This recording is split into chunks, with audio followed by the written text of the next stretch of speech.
Hello, wonderful humans, and welcome back to the Art of Chronically.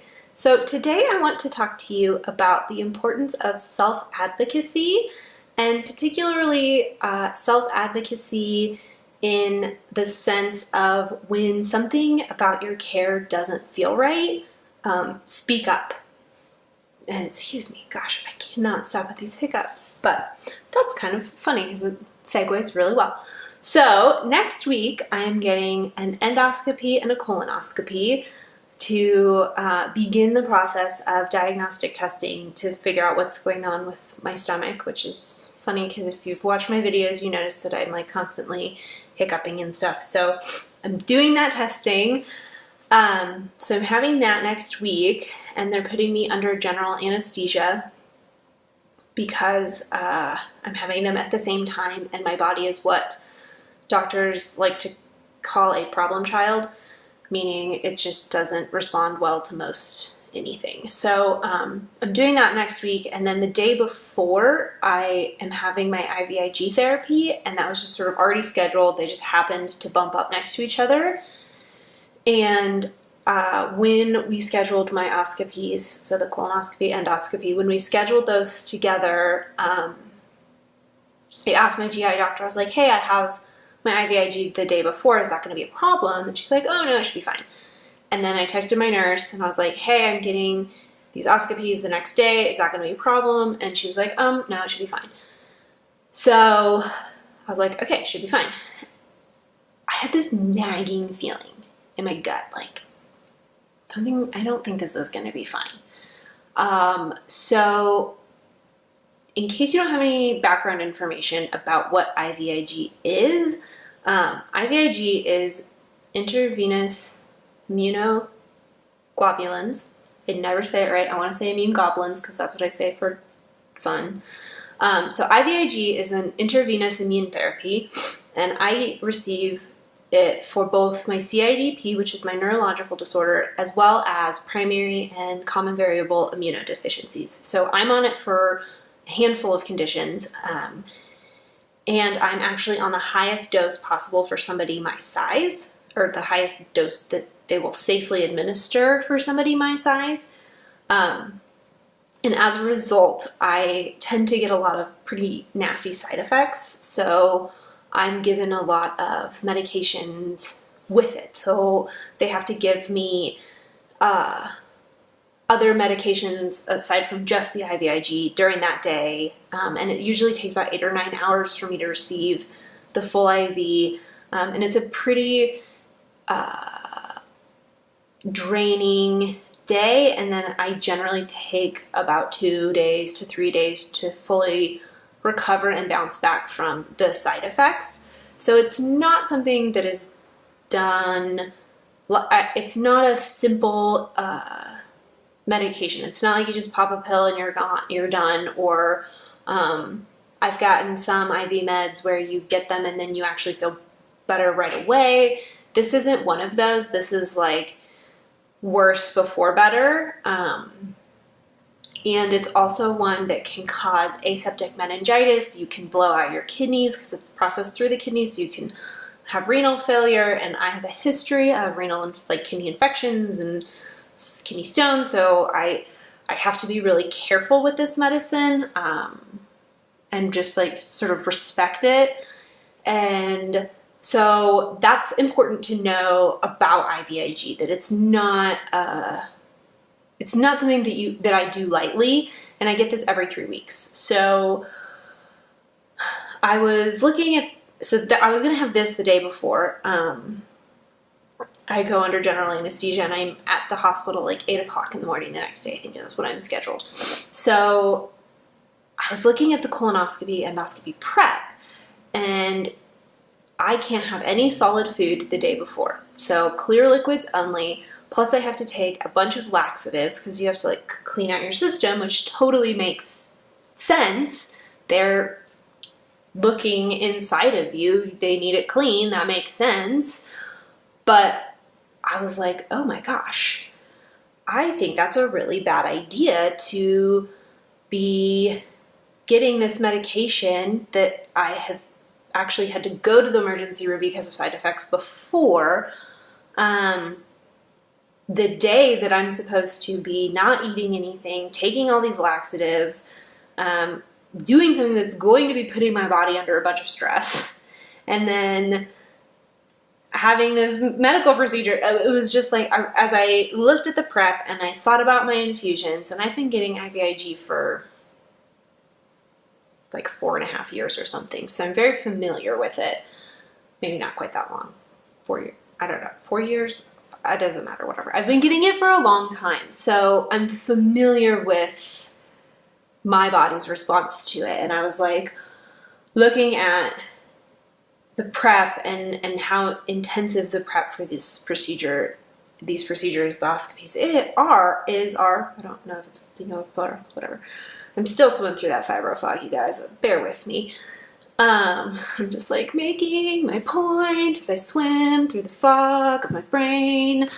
So I'm looking at this reality suddenly, and all of my medical professionals have said, absolutely, this is great, you're fine. But then I, the individual who lives in the body that this is all happening to, was like, whoa, step back, and looked at everything and realized, okay, the day before my oscopies, I can't have any pain meds.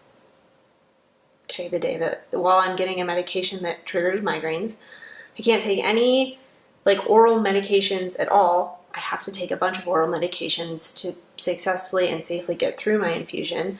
Can't eat. That's a really bad idea when you're getting a huge amount of medicine. I was just like, oh my God, this is a terrible idea.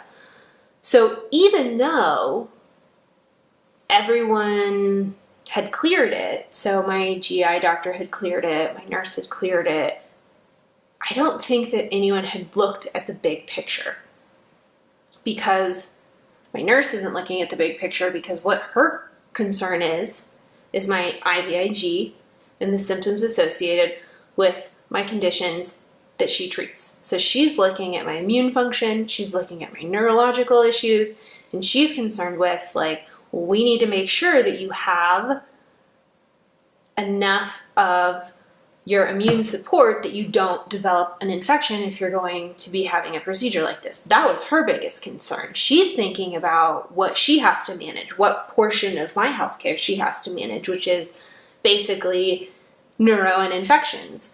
And so for her, she was like, we need to make sure that you have this med if you're having any type of procedure, because you can't, like, you have to, that's just a rule.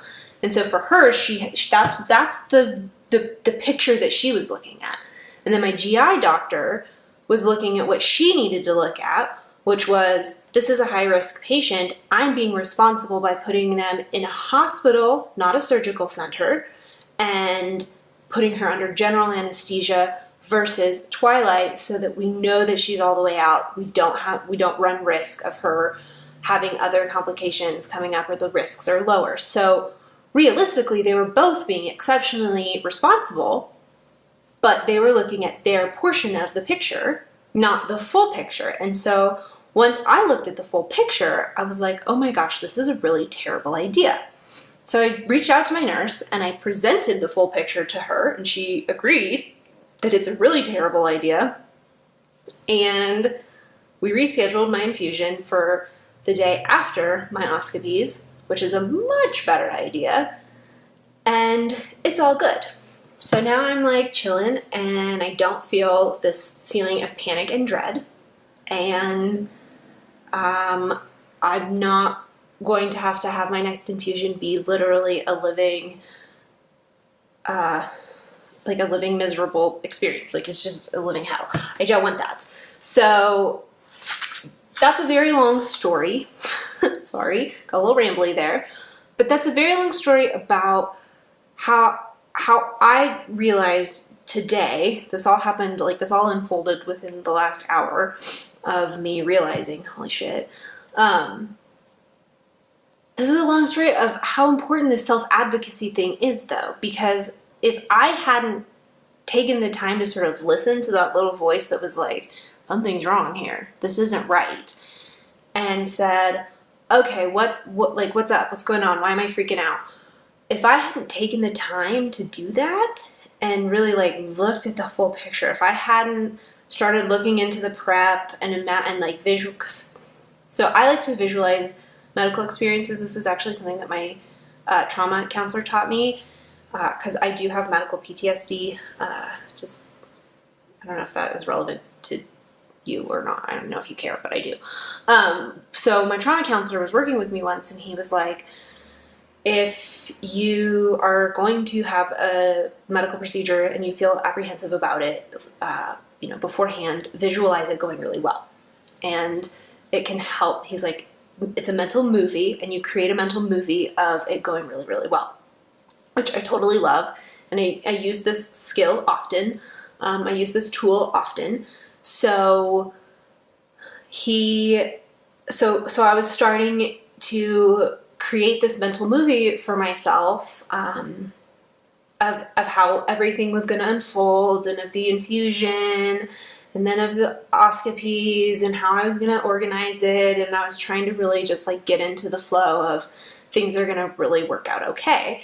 And it was with that I realized that they're not, but then I was able to communicate to my nurse and resolve everything. And I guess I just think it's so important that we keep in mind as we live with, and I say we meaning if you are someone who lives with chronic illness or rare conditions or multiple conditions, this is something that can really be common for us, where we have to be the ultimate manager of our care. Because like I said, my nurse did everything right, and my GI doctor did everything right. Neither of them dropped the ball by any means. They just simply weren't able to see the full picture because it's not really I don't know. They just weren't able to see the full picture. And that's my job, because it's my body and it's my full picture.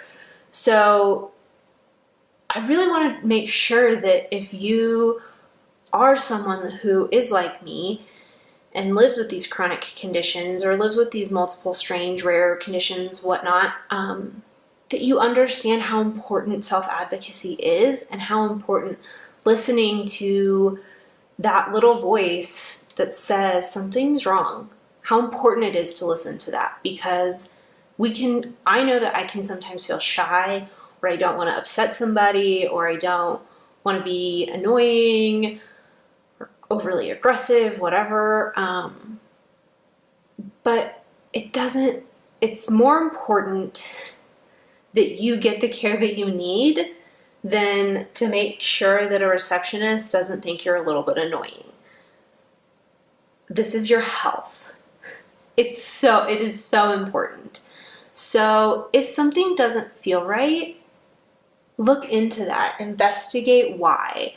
If something doesn't seem right, follow through and talk to your care team. And honestly, they're usually very happy that the patient is that involved and is willing and able to see these things. And my nurse today was very happy that I saw this, and she acknowledged and thanked me for being aware of my body and my situations enough to catch this before it was a problem. Because if she had infused me and everything went to crap and I ended up blowing out a kidney, having renal failure, developing aseptic meningitis, or having something go really awry during the scopes, that could have ended up being on her, even though she did everything right. Like it can create so much unnecessary chaos if we don't just listen to the little voice inside of us that tells, like, that gut instinct, that intuition. Listen to that and then communicate our needs. And it's advocacy in a very specific way, but our community is a very specific needs community. So I'm sure you have an experience like this. It seems to me like most of us do. I don't want to assume anything about your life, but this happened this morning, and I really wanted to talk to you guys about it because it's so important it's just so important to take care of yourself. And part of taking care of yourself is making sure that your healthcare is organized in a safe way. So that's what I've got for you. And this doesn't have to be stressful. I'm not saying that that you have to, know more than your doctors or anything like that. I'm just saying, like, when something's wrong because you have that intuitive feeling. Follow through with that. If something doesn't seem right, like, say something. What is it, the TSA? See something, say something. Feel something, say something. It's the same kind of concept.